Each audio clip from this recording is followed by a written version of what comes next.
এইসব।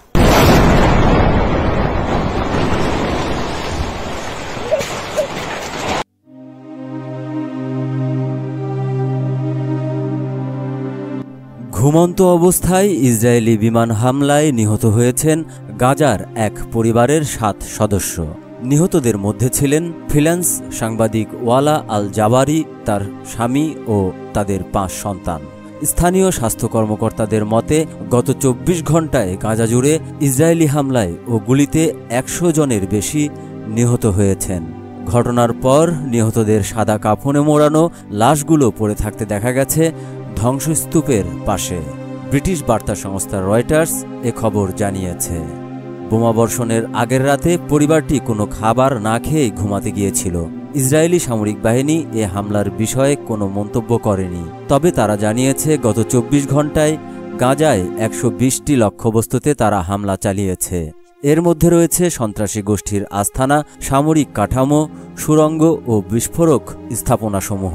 গাজা স্বাস্থ্য মন্ত্রণালয়ের তথ্য অনুযায়ী রাতের মধ্যে অনাহারে মারা গেছেন আরও 10 ফিলিস্তিনি। এ নিয়ে গাজায় অনাহারে মৃতের সংখ্যা দাঁড়ালো 111 জনে। এদের বেশিরভাগই সম্প্রতি মারা গেছেন।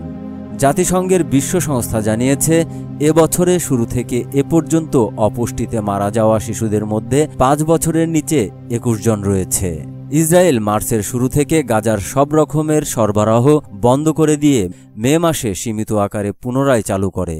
তারা বলছে সাহায্য যেন হামাসের হাতে না পড়ে, সে কারণে কড়া নিয়ন্ত্রণ জরুরি। ইসরায়েলের মুখপাত্র ডেভিড মার্সার জানান, গাজার ভেতরে 700টি ত্রাণবাহী ট্রাক অপেক্ষা করছে, অথচ জাতিসংঘ তা গ্রহণ করতে দেরি করছে। সময় এসেছে তারা দায়িত্ব নিক, ইসরায়েলকে দোষারোপ বন্ধ করুক। ইসরায়েলের জাতিসংঘ দূত ড্যানি ড্যানন ঘোষণা করেছেন, জাতিসংঘের মানবিক সহায়তা বিভাগের আন্তর্জাতিক কর্মীদের জন্য এখন থেকে 1 মাসের ভিসা দেওয়া হবে। অপরদিকে হামাস ও ইসরায়েলের মধ্যকার যুদ্ধ চলছেই, ইতিমধ্যে যা 2 বছর পেরিয়ে গেছে। 2023 সালে হামাস হামলায় 1200 ইসরায়েলি নিহত এবং 251 জনকে অপহরণ করার পর থেকে যুদ্ধ শুরু হয়। এর প্রতিক্রিয়ায় ইসরায়েল প্রায় 60,000 ফিলিস্তিনিকে হত্যা করেছে, গাজার অধিকাংশ এলাকা ধ্বংসস্তূপে পরিণত করেছে। মার্কিন মধ্যপ্রাচ্য শান্তিদূত স্টিভেন উইটকফ নতুন করে যুদ্ধবিরতির আলোচনা শুরু করতে ইউরোপ সফরে যাচ্ছেন। কাতার ও মিশরের মাধ্যমে চলমান মধ্যস্থতার একাধিক প্রস্তাব নিয়ে আলোচনা চলছে। রয়টার্সকে দেওয়া এক বিবৃতিতে একজন ফিলিস্তিনি কর্মকর্তা জানান, হামাস মধ্যস্থতাকারীদের কাছে তাদের প্রতিক্রিয়া জমা দিয়েছে, তবে বিস্তারিত জানানো হয়নি। আলোচনায় অচলাবস্থার প্রধান 2টি শর্ত হল ইসরায়েলি সেনা প্রত্যাহারের রূপরেখা ও যুদ্ধবিরতির সময় ত্রাণ বিতরণ ব্যবস্থা।